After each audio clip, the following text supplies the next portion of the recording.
Jornal da Mix. Hoje nós temos aqui com a gente a vereadora Silmara Miguel, do PSD, está aqui para falar um pouquinho sobre o trabalho então que tem sido feito, né? De 15 em 15 dias a gente recebe aqui um vereador para falar, explorar um pouco do que está sendo feito na Câmara de Vereadores, principalmente por cada um deles que lá estão representando nós, né? Representando a comunidade de Blumenau no Legislativo. Tudo bem, Silmara? Obrigado pela tua presença aqui. Bom dia, Pancho. Bom dia, Gisele. Bom dia, vereadora. Alegria estar aqui com vocês, assim, um dia cedo, de chuva, mas assim, toda essa alegria de vocês aqui já contagiou, já comecei o dia bem. Que bom, isso é importante, isso é Bom importante. dia aos teus ouvintes também que estão aí enfrentando o trânsito, estão em casa nas cobertas. É verdade, é verdade. Eles assistem, ouvem as Mix justamente para isso, para pegar né? Se contagiar com essa Exato. empolgação da Gisele, Muito principalmente. bom. Eu sou meio emburrado às vezes, né? Mas a Gisele aqui, ela bota o pessoal para cima, bota o astral para cima. Vereadora, me conta como é que está sendo o trabalho lá na Câmara? Trabalhar no Legislativo sempre é bem desafiador, Pancho, mas é recompensador quando você vê que todas as tuas ações de forma positiva interferem na vida dos blumenauenses. Então, assim, é uma agenda bem intensa, porque nós não temos final de semana, a gente tem a vida do vereador, é de segunda a segunda. Não tem horário também, Não né? tem horário, a gente acorda muito cedo, Parecido dorme com o tarde. nosso, né? Parecido com... Tem duas coisas parecidas já com no nosso ofício de jornalista, né? Primeiro, Sim. a satisfação de ver o resultado que isso tem na comunidade. A gente está aqui também para informar e para orientar as pessoas, para fazer com que elas tenham uma vida melhor, né? O vereador, mesma coisa. E também não tem horário, né? E a gente também, né, Gi? Não tem horário. Exatamente. Somos jornalistas 24 horas por dia e vocês vereadores 24 horas É por isso dia. aí. Nossa antena não desliga, né? Não, de jeito nenhum. E é até interessante isso, vereadora, porque eu lembro de agora eu vou ter que contar, né? O Uber falou assim, eu tava indo num sábado trabalhar, enfim, e aí o motorista falou, ninguém trabalha fim de semana aqui na Câmara. Eu pensei, não, pelo contrário, eles trabalham muito mais ainda no fim de semana, porque eles estão na comunidade. Não na Câmara especificamente, né? Não na sede, né? Exatamente. Não na sede. Então eu falei, olha, a gente acha que não, mas eles trabalham bastante. Muito, muito mesmo. E engraçado, engraçado, eu vou pegar um gancho do que você disse. A minha mãe, ela relata isso de vez em quando pra alguém. Ela disse, meu Deus, eu pensei que o vereador não trabalhava. Oh, meu Mas Deus. agora eu nem vejo a minha filha, viu? Fica reclamando, ficou contente, né? Agora minha filha vai levar uma vida boa, né? Que Ela disse, de vez em nada. quando dá uma ligadinha pra saber se tá tudo bem. E exemplo disso, por exemplo, né, a Silmara, foi a audiência pública que teve aqui da Assembleia Legislativa para discutir a questão do SESI, né? Então estavam todos os vereadores, acho que você estava lá também, né? Também tá acompanhando, né?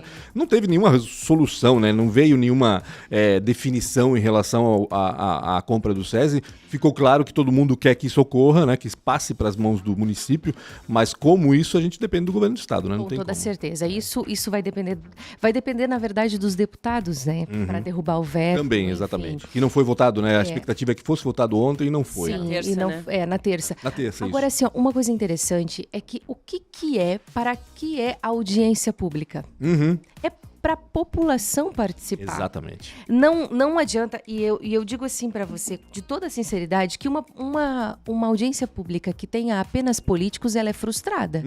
Porque a gente vai ficar só conversando. Conversando né? o óbvio que já foi Debatendo. conversado, né? Isso, uma coisa que a gente já vem estudando, enfim.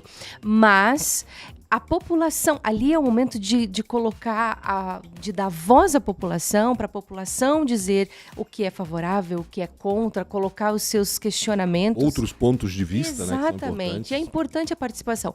Porque o que a gente discute em uma audiência pública vai interferir na vida de todas as pessoas.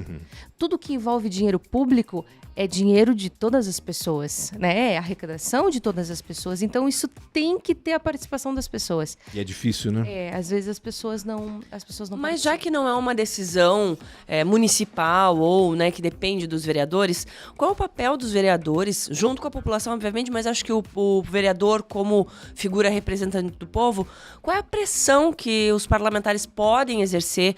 Como eles podem articular isso para dizer, olha, nossa população quer. Então, assim, eu sei que tem meandros políticos que às vezes não quer ir contra o partido, enfim.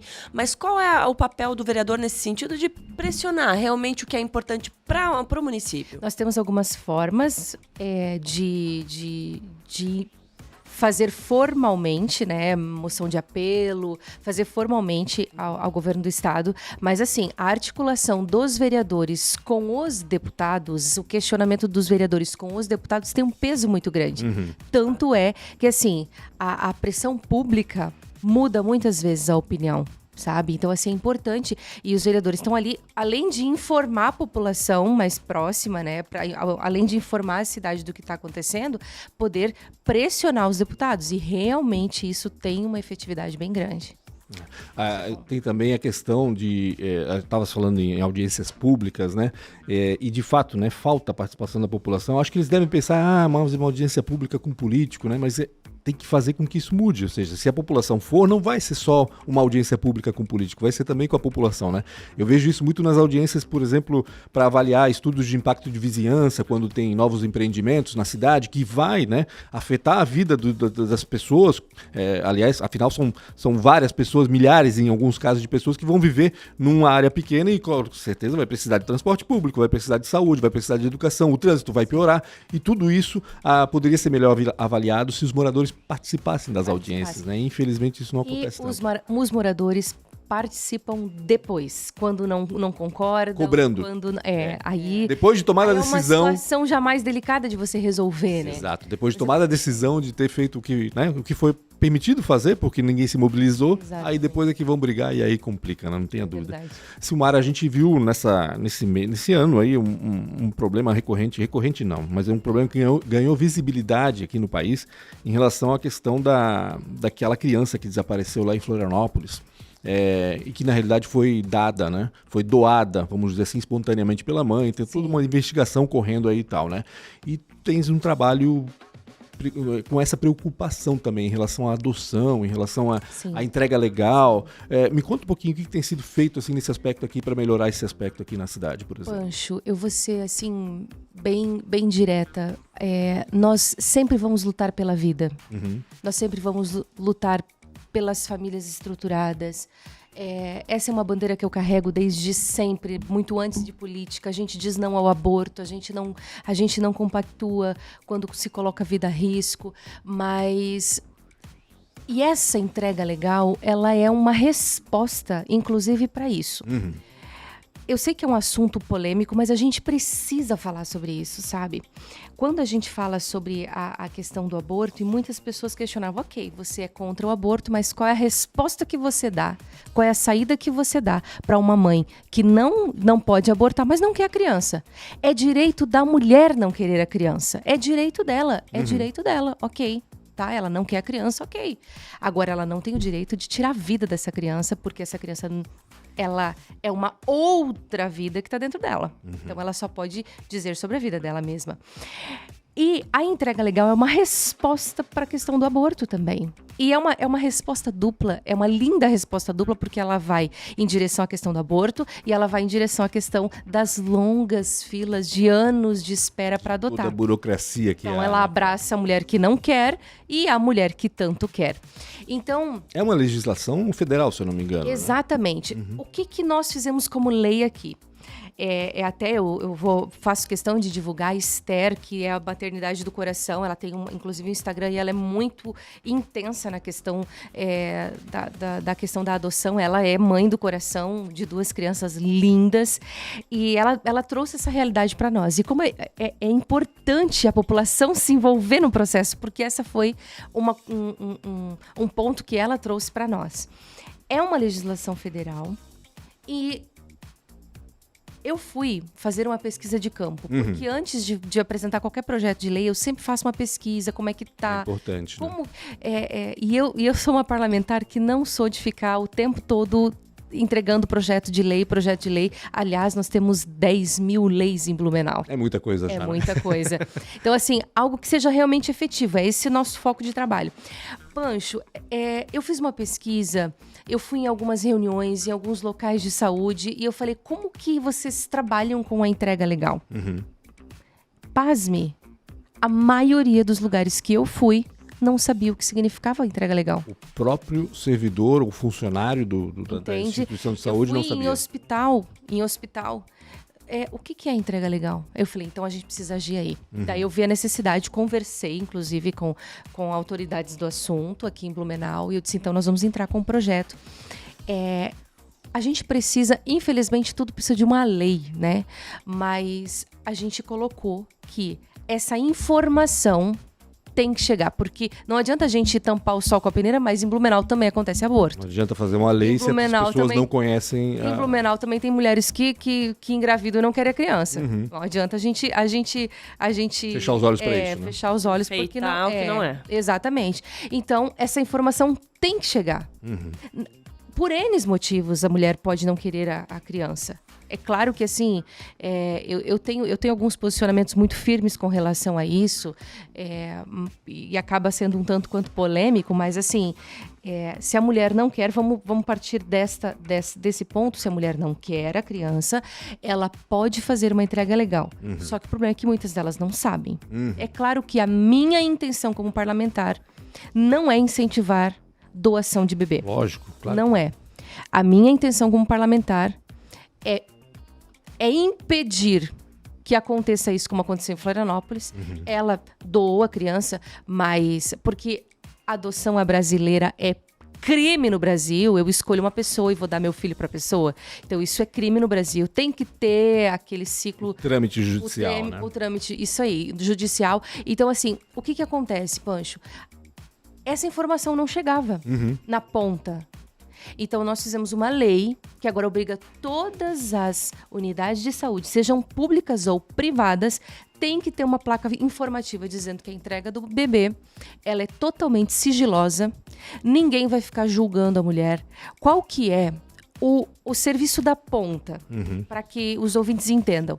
A unidade de saúde, o lugar onde a mulher vai dizer que ela não quer, só vai fazer o encaminhamento para a justiça.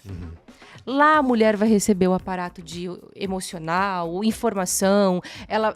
Aliás, essas informações são muito francas, né? Dizendo, olha, você nunca mais vai ter contato com esse bebê vai ter outra família, não vai ter seu sobrenome. Deixar muito claro o que vai acontecer, né? A sua existência vai ser extinguida da vida dessa criança. Então a mulher vai decidir se ela realmente vai querer continuar. E o importante, Pancho, é que ela vai ter toda a assistência que ela precisa, porque ela pode fazer a entrega legal não depois que o bebê nasce, ela pode fazer durante a gestação. Claro, exatamente. Entende? Já antecipa então, assim, tudo, né? Foi um abraço, assim, que a gente viu. Aliás, eu tenho mulheres muito próximas que depois de conhecerem essa lei, hoje são mães de crianças que foram entregadas legalmente à vara da infância e juventude. Então, assim, eu fico muito feliz porque isso realmente abraçou essas mulheres, entende? Silmara, o tempo passa rapidinho, é impressionante, a gente tem que daqui a pouco acabar, mas eu queria saber no que está se trabalhando hoje, né? Quais são tuas metas em relação ao restante do ano, vamos dizer assim, ali na Câmara Municipal, né? Tem 6 meses aí pela frente ainda, só em 2023, isso, né? A gente entregou algumas coisas bem especiais, assim, estamos trabalhando em outras, mas eu gostaria só de informar a população, claro, algo muito especial que a gente entregou. Inclusive, eu tive um relato muito especial de uma mãe surda que ela disse, a gente fez uma lei que entregamos agora, que ela tenha o direito de ter intérprete de Libra antes do parto, durante o parto e pós-parto, para poder se comunicar. Tá com dor, como é que tá a situação da mulher, ela consegue se comunicar. E eu recebi um relato, Pancho, agora há poucos dias, de uma mulher dizendo assim, ó: quando eu ganhei meu primeiro filho, foi traumático, ninguém conseguia me entender. E ela traumatizou. Ela disse, eu demorei, ela digitou pra mim, mandou um texto pra mim dizendo, vereadora, eu traumatizei. E eu estou escrevendo esse texto a você em lágrimas. E eu estou lhe dizendo que agora eu vou pensar novamente uma nova gestação. Olha só. Então eu fiquei muito feliz porque nós temos uma grande população surda. E essas pessoas e a gente precisam não ser vê assistidas. muitas vezes, mas porque às vezes está lá escondidinha, né? É esse que é o problema. Os problemas, as pessoas com deficiência, com qualquer tipo de deficiência, geralmente ficam na margem da sociedade. Infelizmente isso acontece porque às vezes também não tem nem condições para isso acontecer, ou seja, o poder público não dá condições. Casos de cadeirantes, por exemplo, como é que o cadeirante vai andar em calçadas mal conservadas, por exemplo, né? Enfim, esse é outro assunto. Mas com certeza tem muita gente com deficiência auditiva que passa por esse problema. Sim, né? Imagina no momento tendo um filho no hospital. Exato. Como e é, não né? só a mãe, né? Mas o pai que está junto para conseguir né, tirar suas dúvidas, enfim, Também. com o intérprete, muito importante. E o custo desse profissional, né? Essa pessoa que vai traduzir ali para as libras, é o hospital que vai custear ou a pessoa que vai contratar? Não, aí isso fica com o hospital, fica com o poder público também, em parceria, para poder... A gente tem já evoluído aqui, através de outros parlamentares, colegas nossos, que estão também trabalhando em relação à questão do intérprete de Libras. A gente tem na Câmara, a gente tem na Prefeitura. Hoje, a gente tem intérprete em todos os atendimentos. Verdade. E o poder público está dando essa possibilidade de a pessoa ser... Porque é direito da pessoa ser assistida nas suas necessidades. Né? Exatamente, isso é um direito básico. Então, o poder público acaba... suprindo essa necessidade. Maravilha. Interessante. 7h42, meu Deus, passa muito rápido. A gente está aqui conversando quase mais de 15 A gente tem que voltar já. aqui amanhã, que hora mesmo? Amanhã às 5. Em outro momento, com certeza, a gente vai chamar de novo a Silmara aqui para conversar e conversar sobre outros assuntos também que a gente gostaria de abordar aqui, mas não tem muito tempo, né? Silmara, obrigado pela tua participação, bom trabalho lá na Câmara, espero que consigas representar de fato aqueles que te elegeram, né? E poder fazer o melhor trabalho possível, né? Isso que a gente quer de todos os vereadores, na realidade. Obrigada. Né? A gente tem se dedicado a trabalhar em prol dos 35 bairros da cidade. Temos feito um trabalho bem intenso. A gente tem novidades por aí, daí chama a gente de novo para contar. E a gente está à disposição da população, porque aquele gabinete 103, que é o meu, ele não pode ser meu. Ele tem que ser nosso. Da então, comunidade. a ideia é essa. A gente está na rua pela comunidade, está no gabinete pela comunidade. O mandato, ele nunca poderá ser meu. Ele tem que ser nosso. Então, estou à disposição. Maravilha. Obrigada, vereadora. Jornal da Mix. Oferecimento. Uniaselv. É EAD. É semipresencial. É do seu jeito. Tarpan. A sua concessionária Toyota para Blumenau e Rio do Sul. Pensou Toyota, pensou Tarpan. Para poupar ou investir no futuro é simples. Escolha a Cressol. E Cooper Super. Compre online em minhacoper.com.br.